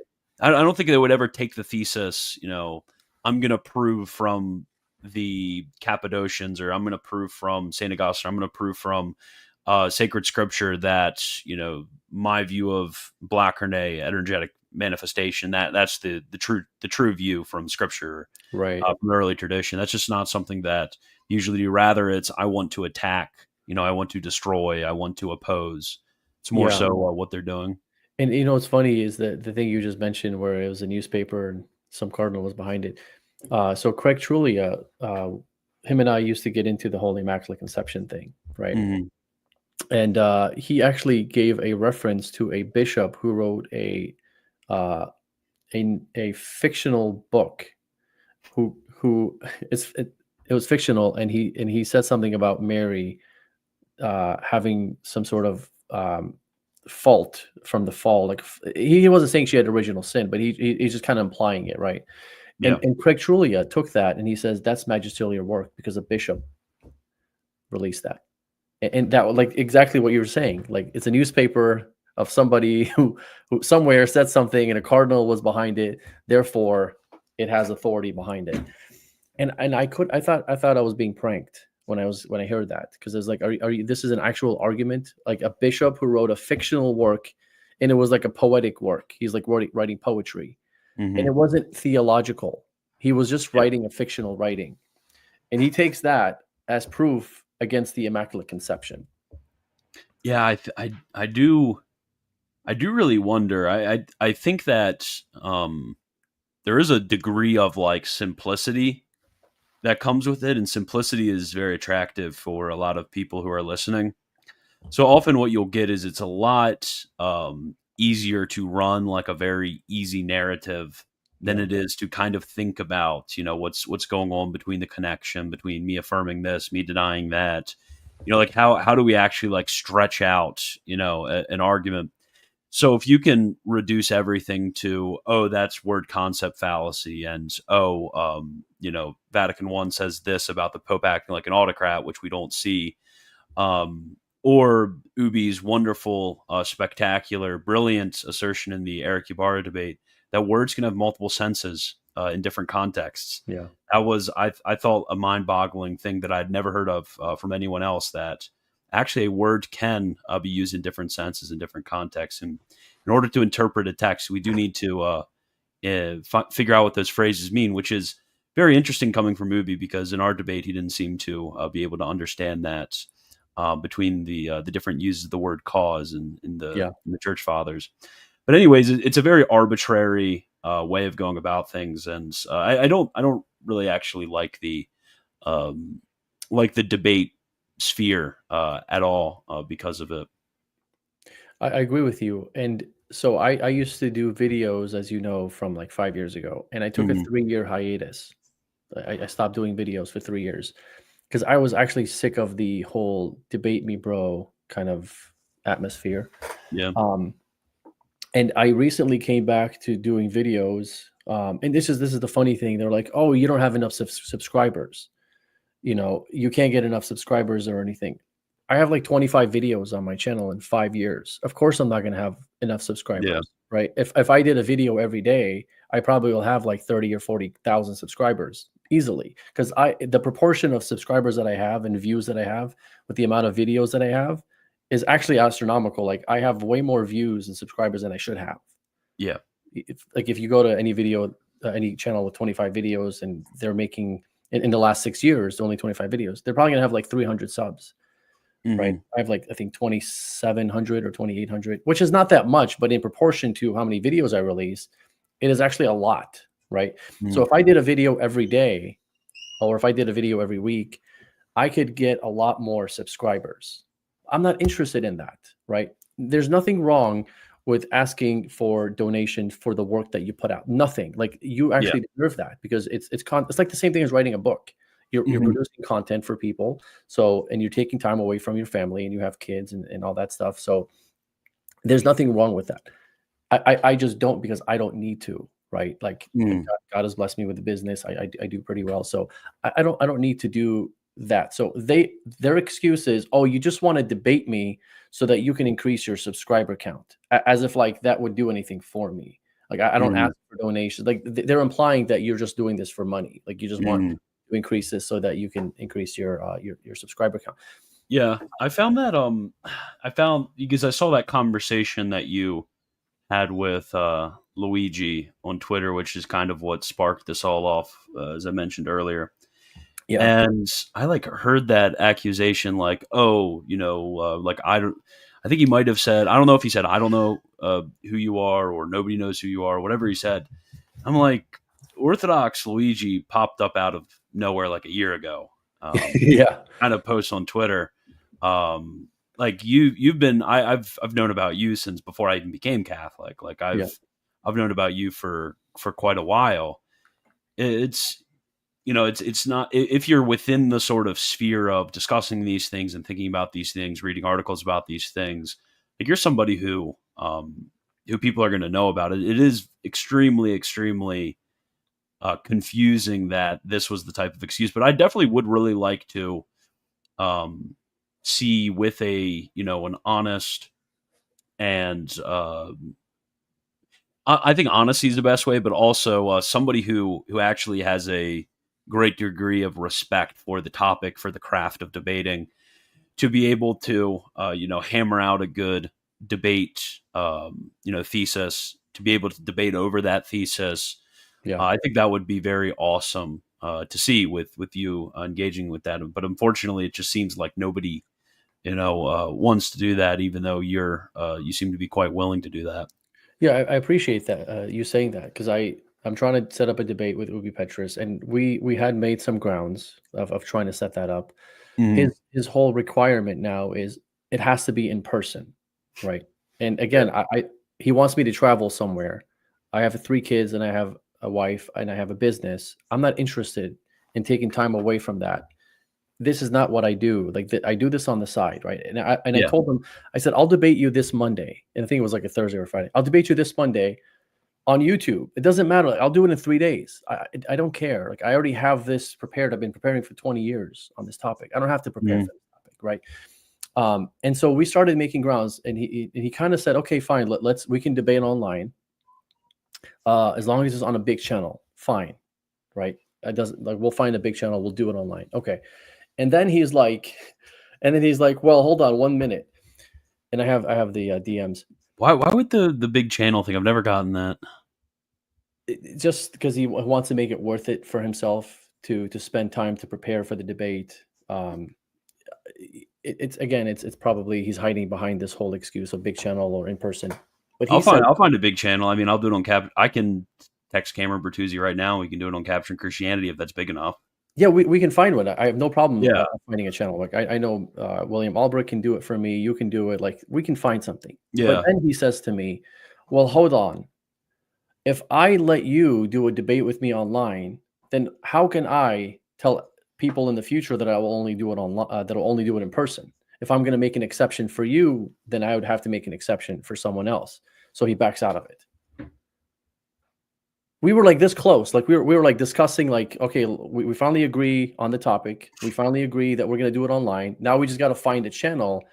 And then he says to me, well, if I let you do it online with me, then I have to, if I make an exception, then I have to do that for others. And what would be my excuse to tell them that I can't do it online?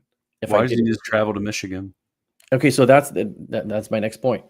I told him, okay, I don't have a problem with doing an in-person debate, but that's your standard. I approached you for a debate. I approached you. So I'm not making excuses to get out of a debate. If I did, then why would I approach you for one? So I approached you for a debate, and you're saying only in person. I said, okay, cool.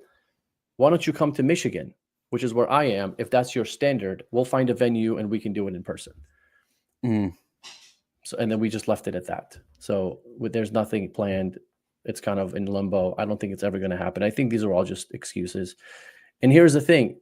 A year ago, I asked Luigi for a debate, and he says, I will debate you only if you debate Ubi Petrus first.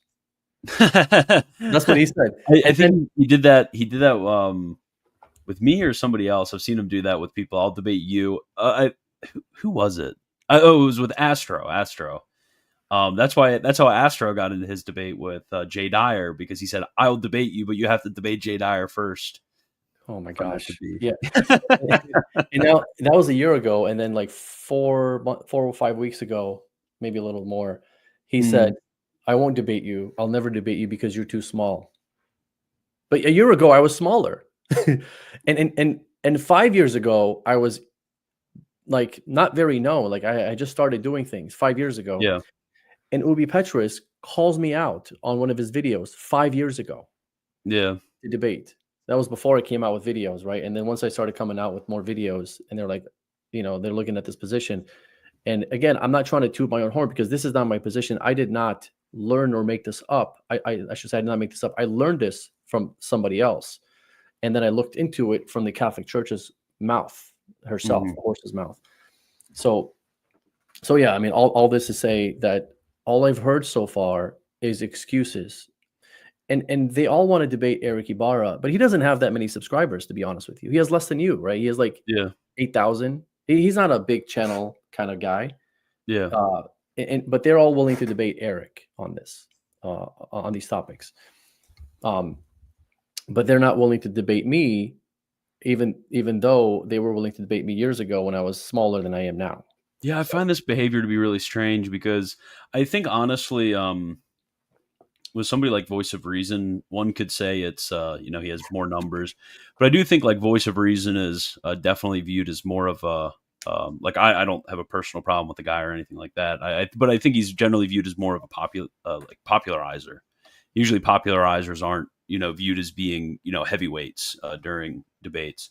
So yeah, I don't know what this behavior is. I mean, I think that I'm a terrible debater. I don't like debating. I I don't know think how I'm you would too. say that. I mean, I think I'm too wordy for a good debate. But yeah, if there are people who are very enthusiastic about debating and they think debating is the be all end all of things, I would much rather do a sort of back and forth of videos. Like I make an edited video, you might respond to that, I might respond to you. I think it lets people go to sources, sit back and think. I like that format better. Um, but if there are people who are very enthusiastic about debating and think debating is some sort of necessity for these types of things, I don't really get why they wouldn't want to debate somebody who has been reading about this for such a long time. yeah. No, but I think your debate against Ubi Petrus, you were clearly the winner, and I'm not trying to be biased. I think you did such a phenomenal job at that debate. I don't know if I remember you doing any other debates. I did with David Erhanel and Sam Shamoon's channel. That's right, yeah, and I think you did very well on that too. Wow, Sam Shamoon's channel. I forgot that they were on there. Yeah, I hope it's still on there. Sam, he's we're a little bit on the rocks, Right. to say the least. But yeah, that was fun. I don't know if I would do another debate, because I do think that like there is uh, a place and a time for debate, and I think debates are like it's an art. It's something that needs to be respected.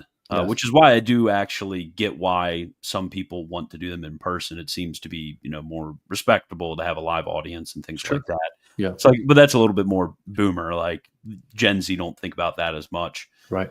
So I mean, I get that in that sense, but I prepare a lot for debates. I set aside a lot of time, hours each week, to looking over everything again to make sure that I have everything on the top of my head for when I need it.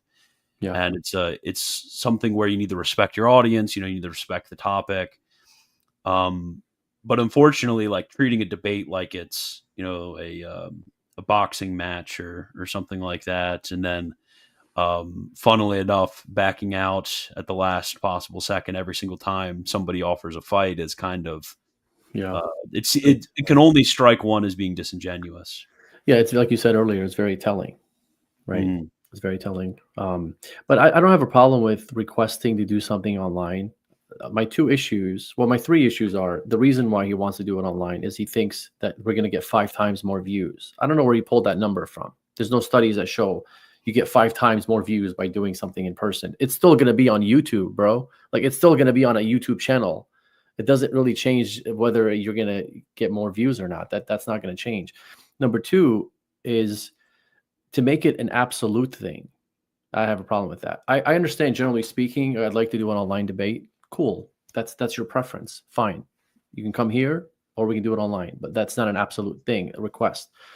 I forgot what the third one was, but yeah, those are the reasons why I don't really buy that whole it has to be online or else I'm not doing it. Yeah. Do you want to get into questions now, or No. is there anything else you want to say? No. Do you have like 15 minutes, right? What time is it? Yeah, 15 to 30 minutes, somewhere around there. That's fine. I can stay. Okay. Awesome. What manuals would you recommend for ecclesiology? I mean, the STS is pretty standard, and Saliveri, who wrote the section of that, was at Vatican II and helped write Lumen Gentium. So, he's pretty in line, obviously, with the teaching of Vatican II. And he actually, which is a really cool thing, is he uses some of the unpromulgated documents from Vatican I when he's writing, which I always find to be pretty cool when theologians do that. Is there any books of ecclesiology that you really like? I did tweet about this. I took a picture of all the books, and I have like a bag of the books here that I always recommend. And I'm going to recommend just one because I don't want to overwhelm the folks. And if it's about Vatican I, like specifically in Vatican II and all that stuff, this is the book I recommend right here, Towards a Papacy in Communion by Herman J. Pottmeyer. So he goes into the backgrounds of the discussions of Vatican I and what happened in between Vatican I and Vatican II. So that's what I recommend as far as Vatican I.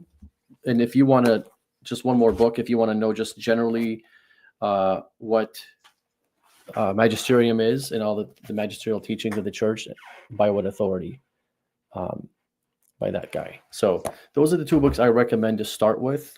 And I have a Twitter that I took a picture of all the books that I would recommend, but I'm always adding to that collection. So I'll probably repost that for folks if they see me on Twitter, they can see the books. Awesome. that I recommend. Yeah. When bookmarking videos on the phone, you should hold down the save button so that you can choose which playlist to save the video in. That's a very good tip. Thank you. Help me understand aviternity. Okay. Aviternity is the experience of change that occurs in creatures that are incorporeal, such as separated souls or angels, because they don't have bodily motion, because they don't have bodies. So it's like angels don't have a sort of continuous motion. They have discrete motion. But I mean, that's kind of a strange question. So Christian, I just want to say, Yeah. the thing that impresses me about you is that you seem to be like a jack of all trades when it comes to theology. Like I had no idea what that word was. I've never heard that word in my life. And then you're just like, oh, here's what it means. So like, you're like an all around kind of like, I don't know if I call you a theologian, but I think you are, which is the impressive thing, where I focus on like two things: Immaculate Conception and the papacy. I don't know how you are able to like learn so much information about so many broad things and like keep it in your head, to memorize it, understand it, to actually explain it when somebody asks you these things. That's just kind of like what impresses me about you. Thank you. I appreciate it.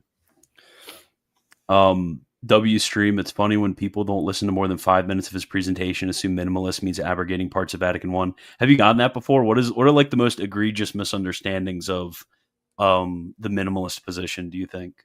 Exactly that. They think I'm denying Vatican I, as if I haven't read Vatican I. I'm literally like quoting it and explaining it in the backgrounds of it. They're just like, oh, you reject your own council, you reject your own popes. Like, you didn't watch my video, because I'm actually quoting my popes. I'm quoting my council, right?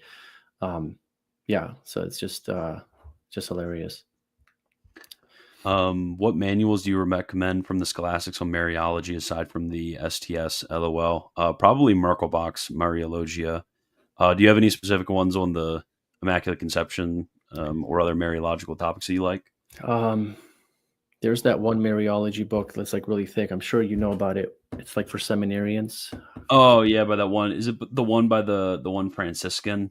Yes. Yeah, that one's massive. It's awesome. I know. Yeah. I can't remember his name though. I'm not home, so I don't have it in front of me. It's in my drawer. dang it, I don't know what it's called. I'll put it in the Juniper Carol. comment. Juniper Yes. Carol. Yes. Yeah. Yeah, there you go. Juniper. Somebody put in the chat too. Yeah, Juniper Carol. That's he's pretty awesome. Oh yeah. He's like one of those. That's something that I really enjoy about some of the 20th century scholarship is whereas like with 20th century scholarship they're less apt at synthesis than some of the generations before.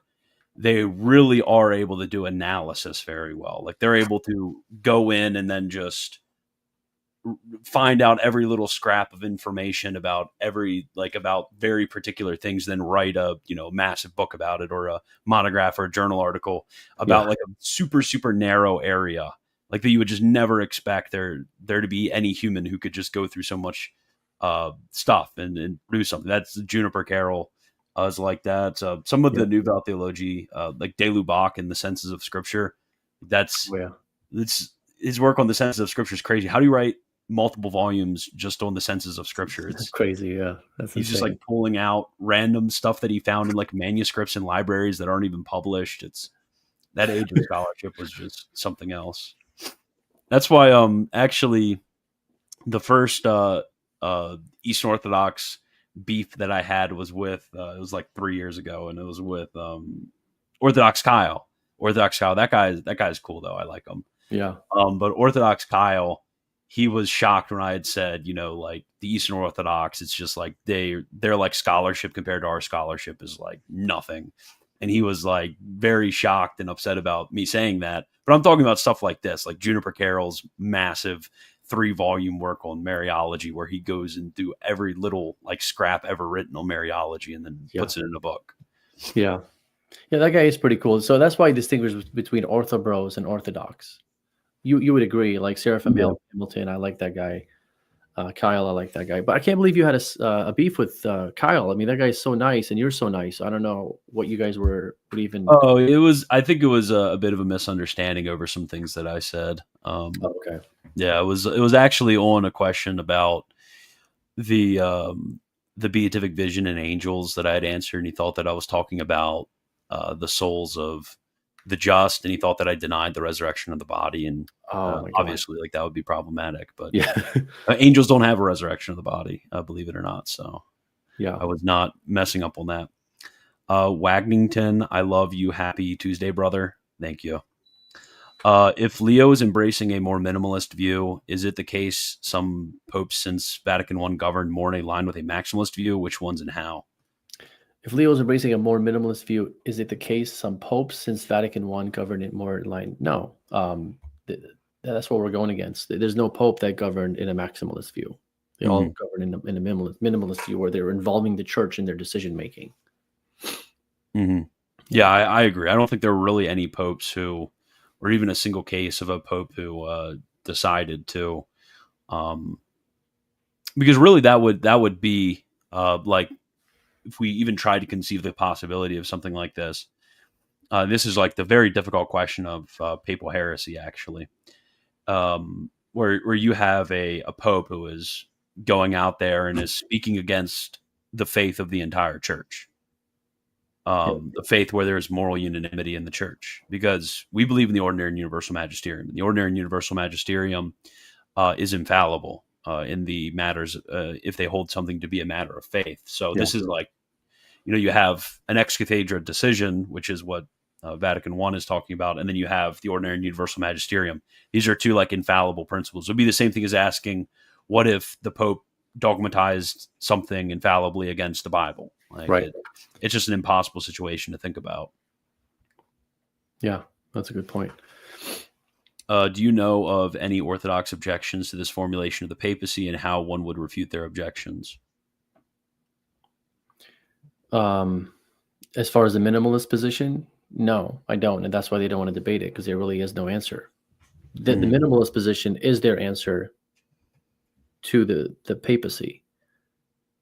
They don't understand that their objection to it, of contextualizing it into a minimalist position, is the actual position of Vatican I, which is why there's nowhere for them to go. Like they can't really The only thing they can do is go into the early church and prove that the early Christians did not believe in this gift of infallibility that the bishops of Rome have, which the bishops of Rome in the early first millennium church, which is their saints, these are their fathers, right? They're not our fathers, according to them. They believed in the gift. They believe they have this gift to teach infallibly.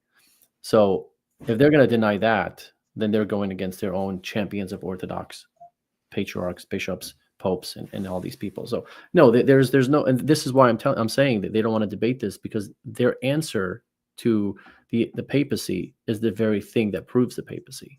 So there's nowhere for them to go. Yeah, I always found it to be very strange when some Orthodox apologists, I've heard Ubi Petrus do this, but they'll go into a debate about the papacy and say, look, what you need to prove about the papacy is you need to have the Pope not at all acting, with his subordinates and promulgating these things. Or they'll say something like, oh, if the Pope could have promulgated this infallibly, why did he use these ordinary means, or call a synod, or call a council, or whatever else? Oh, that's just like such a weird thing to say. So I actually have a whole show where I answer that question. Why does the Pope need ecumenical councils if he's infallible? Why do we need councils if the Pope is infallible? As if like you can just write to the Pope and he can put himself in the room and see what the answer is by just closing his eyes and just like thinking really hard. Yeah. Papal infallibility doesn't work that way. It's a divine assistance. It's not an inspiration. So he actually has to seek the answer. How do you seek the answer? Is you go and hold councils, synods, you ask the bishops for advice, and you poll the bishops, and then you get the answer, and then you declare based on the information that you're given. Yeah, I don't think people who make these sorts of objections, I don't think they've ever put themselves in the shoes of a pope making an ex cathedra decision. Right. Just think about it. If you were going to make a decision like this, and you had any sort of degree of sanctifying grace, you would look at this with such great solemnity and such understanding of your weight in the entire flow of history, that you would better be sure that what you're saying, is something which is going to be in line with the apostolic deposit. So you would use every means possible before you promulgated something like this. Especially never do it in such a foolhardy way. Yeah, especially if God can impede you by striking you dead if you get it wrong. That's a good point. Yeah. Right. That's a good point. Yeah. If you could, get lightning struck and, have the roof of the Sistine Chapel fall on your head or something like that, or St. Peter's to catch on fire, I don't think you would be wanting to take your risks. Does anyone out there want to take the risk? Because it just seems like such a rhetorically, it's weird because it's such a weak point, like if you just consider the thing in itself, but the way that it's stated, it's almost taken as a given by a lot of Eastern Orthodox converts of their sort of the Achilles heel of the papists is that they can't find the Pope acting in this way. And it's like, well, why would he? It just doesn't make any sense. Why wouldn't one even act in this way? Right. It's imprudent. Where in pre-Chalcedonian history would you point to in support of this minimalist position against the Oriental Orthodox? Yeah, I mean, he said the Donatist schism. I don't know if I would use that, but that's a good one because it's the Western issue. It doesn't involve the East. So they could say, oh, that's just, underneath the jurisdiction of the Pope anyway, so that doesn't count. I would say the issue with Pope Celestine that I mentioned earlier, Ephesus 1 and Third Ecumenical Council, where the Pope believes that he has a right to excommunicate another patriarch. That, if not just locally, but the right to do that and kick him out of the church, and anyone who's in communion with him is no longer in communion with the church. So he's doing that as a universal act, right? Because the Pope is the center of unity. He believes that about himself. So anytime he does something like that, it's not just a local excommunication. Like if Alexandria did that to Antioch, it would just be local, right? But if the Pope gets involved and he sides with one of them, then that becomes universal because he's the center of unity for the whole church.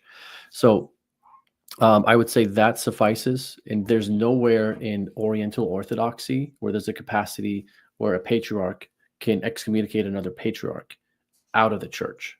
It's just a local excommunication. So that there's no capacity where they can actually give us an example in their church where that would apply. So that would suffice. Another thing, and I think is one of the most underrated examples, is Saint Irenaeus when he writes about Rome. And every church should agree because of its preeminent authority, because Peter and Paul built the church and started the church there. I think that's a very strong and powerful evidence for the papacy, because it was so early on. It was 180 AD. And then shortly after, you have Pope Victor, who excommunicates a whole region in Asia Minor of all these bishops that were outside his jurisdiction, whatever that means. And he excommunicates them, and he writes letters to all the bishops around the world. And he says, you're no longer to have communion with these guys because I excommunicated them. So he believed that he had that authority. And these were saints in Eastern Orthodox and Oriental Orthodox church. So Pope Celestine is a saint in the Oriental Orthodox Church. And then you have Saint Cyril, who was definitely a saint in Oriental Orthodox, who had no problem carrying out the excommunication, because Pope Celestine wrote to Saint Cyril, says, you are to carry out this excommunication, and you are to do this as if you are using my see, my Roman see, right? Saint Cyril didn't write back, says, what are you talking about? You can't do this by yourself. You need a council. No, he's like, okay, sure, cool. He goes and writes his Nestorius. He goes, hey, you got 10 days. The boss said so, basically, right? And then emperor gets involved. And Saint Cyril did not know that there was going to be a council. He didn't know that the emperor was going to step in and say, we need a council on this, just to make sure the whole church is involved. Even though the whole church was already involved with the actual letter, because the Pope got information that all the bishops were in agreement with Saint Cyril, and they're behind him, right? So again, that's Vatican I. The Pope decrees alone, but has the backing of the church behind him. So I think that would suffice. I think one of the best examples for me is the case of Pope St. Zosimus and Calesius and Pelagius, because what you get in this situation is you have conflicting decrees from synods. You have the Synod in Diospolis, you have the Synod at Carthage, synods at Carthage, and then at a certain point, Calesius goes directly to Rome to ask for judgments from Pope Innocent and Pope Saint Innocent. And he dies, and then Pope St. Zosimus takes his place.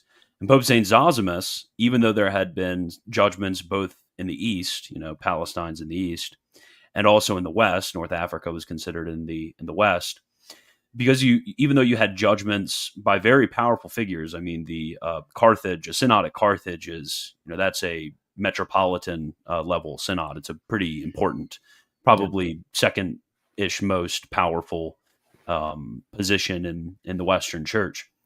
And the Pope, he had seen that there were shenanigans that went on, and he wanted to deal with this himself. He eventually definitively decides on this matter, and he actually sends something called the Tractoria to all of the bishops of the world to sign. Yeah. And then something very interesting happens, because there were further condemnations which happened throughout the East in various synods after the Pope gave his definitive judgment. But then you have the Synod of Ephesus, or the Council of Ephesus, rather. You have the Ecumenical Council of Ephesus comes up. And if you look through the acta of the Council of Ephesus, and you try to look for the name Calesius or Pelagius, you actually find a few hits. And when you read through those sections, what they're saying is, oh, this whole situation had already been decided by the Pope. So all we need to do is just agree with what he said. We don't need to discuss this and promulgate this. So I mean, that is kind of just a very high level right there, where an ecumenical council comes together, and they're like, we don't even need to discuss this point because the Bishop of Rome has already decided on this point. Yeah, they were actually they were carrying out what the Pope had already decided. That's what they were doing. Like you're saying, that's literally what they were doing, and they actually say that. So that's a good point. That's a good point. Yeah, I think those two examples, and especially Ephesus, because obviously the Oriental Orthodox, they very much like Ephesus. Since 33 says, is Pope? Thank you for the question. How do we explain the Great Schism, considering the Pope was against the rest of the patriarchs? So we touched on this a little bit. So it's not about 1 versus 4, right? It's about the Pope did not act alone. So people think this is 1 versus 4. It's not 1 versus 4. It's 1 in the backing behind him versus the 4 patriarchs. So if you were actually to look at the number of bishops that schism from each other, it was probably like 50-50. You know, you have the Western Church, that one half of the church, and then you have the Eastern Church, right? Now, people want to emphasize this patriarchate thing, where you have to have 5 patriarchs in order to have some sort of universal promulgation that is effective, that applies to everybody, that all 5 patriarchs have to consent. Okay, so that's a complete misunderstanding of what the church is really trying to say. Of course, you would rather have the whole church behind something, because you want unanimity, you want universality, you want unity, right? You don't want anyone to be out of the church. That's the whole point of the papacy, is unity. So when we talk about patriarchates having the consent, and that's a necessity, it's a relative necessity to have the consent from the patriarchs, right? It's not absolute, right? It's not absolute, because what we really need is what we call a head and members kind of thing. And members does not have to be all the members. Mm-hmm. We'd like to have as many as we can get, because we want, you know, again, unity. But it's the head and members is the ecclesiology of the early church. And who is the head? That's the Pope. Who are the members? Those are the bishops, right? And so when you have a council, if the members are consenting on something together, and you don't have the Pope behind it, you don't have a decree. If the Pope is wanting to do something by himself and nobody is behind him, you don't have a decree, because then you have one Pope as a bishop who's Orthodox. That's providentially speaking is impossible, right? Mm-hmm. So what you have is a head and members thing, and that's why in an ecumenical council there has to be head and members. That's what's really important, and the members are what people are focusing on when they look at the patriarchs, but it's not an absolutist thing. So that makes sense. Thoughts on the Meletian schism? I guess we'll go through all the schisms. So that I'm planning on actually doing a show on that. I know Eric Ibarra has a very good, I think you have to get his like Patreon thing, but he has a very excellent series on that. Very, very long series. I can't do it any justice. So I would say look for the show that I'm going to do in the future on that, and then look for Eric Ibarra. But just to touch on it just briefly, and I do want to discuss this real quick.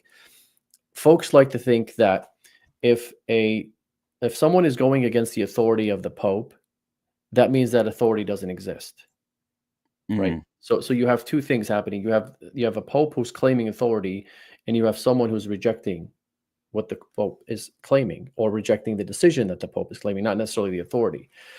So if you have a husband who's the head of his wife, and he makes a decision, and his wife says, I'm not going to obey that decision, does that mean that the husband does not have the right to make the decision? No, you have two claims here. You have someone who's claiming authority and someone who's rejecting the authority. But just because you have a rejection of authority doesn't mean that authority doesn't exist. Just like there were bishops that rejected Chalcedon. That doesn't mean Chalcedon is not an authority. That just means bishops didn't agree with that, right? So that's all I'll say on that. But it's just a long controversy there to get into it any more than that. Yeah, absolutely. I mean, it's that makes a lot of sense. That answer makes a lot of sense to me. Yeah, we already talked about the pre-Chalcedonian, so I guess that goes over that. What do you think about this guy on X, Metatomist? Love him.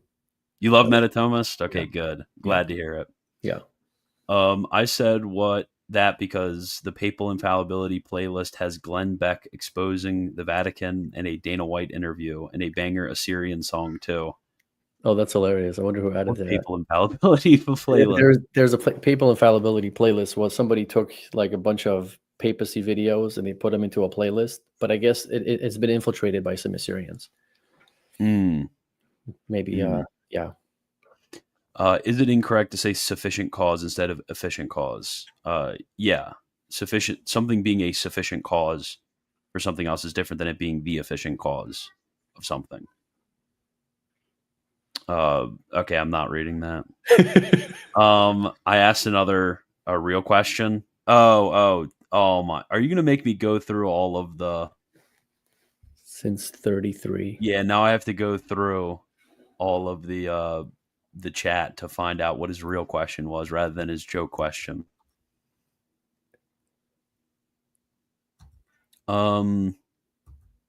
Was it this question? Might have been this question. I guess I will answer this question. Why do theologians before the dogmatic definition of the Marian dogmas say denying the doctrine was not heresy but impious rashness, etc., since the ordinary magisterium is infallible? I would generally say that it would depend on which time you're talking about, and it would depend on which Marian dogma you're talking about.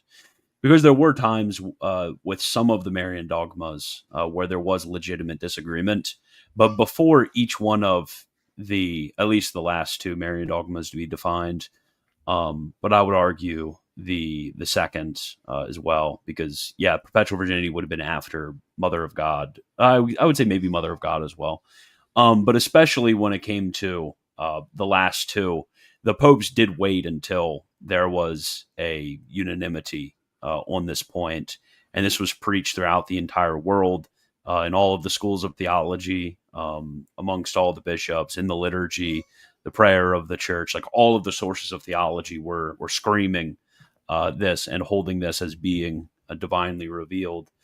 But it definitely would depend with some of the Marian dogmas which time you're talking about. Like with the Assumption, are you talking about the 5th century, or are you talking about 1945?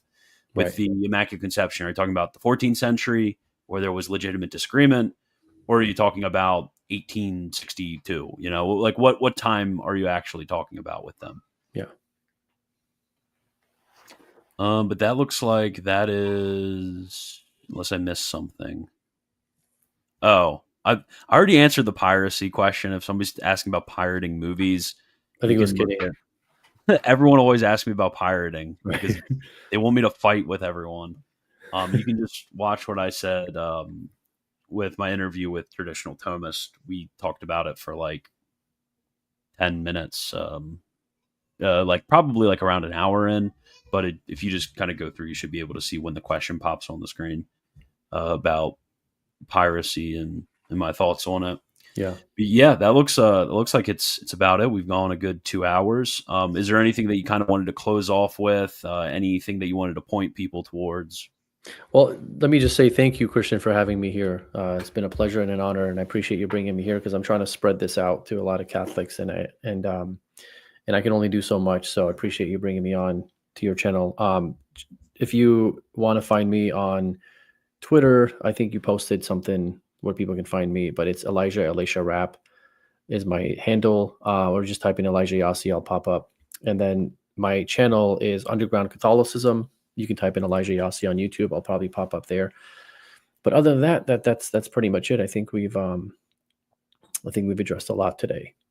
Yeah. I don't want to answer Hassan's question, and he's freaking out in the chat right now, so I'll let him continue to freak out. Anyways, we actually have a group chat on WhatsApp. So Hassan, why don't you just put the question in the WhatsApp group chat? There you go. Yep. But thank you, Elijah, and thank you everyone who's watching. As a reminder, speaking of books, we brought up books earlier. This right here, Brief Refutation of Middle Knowledge by Father Charles René Billowart, is my first translation. I'm very happy about it. It turned out very well. So everyone give it a 5-star review. Pick up a copy off of Amazon if you're interested in that sort of thing. It definitely helps out and keeps us. Right now, we were number 3 yesterday on the Catholic Theology Books Amazon thing, but now we're number 4. So Imitation of Christ squeaked above us a little bit. So we need to get back. Not that I think we should be selling more copies than Imitation of Christ. Imitation of Christ is more important than my book on Molinism. But let's keep it going. I appreciate all the reviews and all of the kind words that everyone has said about it. But yeah, that's all that I have. Thank you, Elijah. Thank you, everyone. And as always, God bless.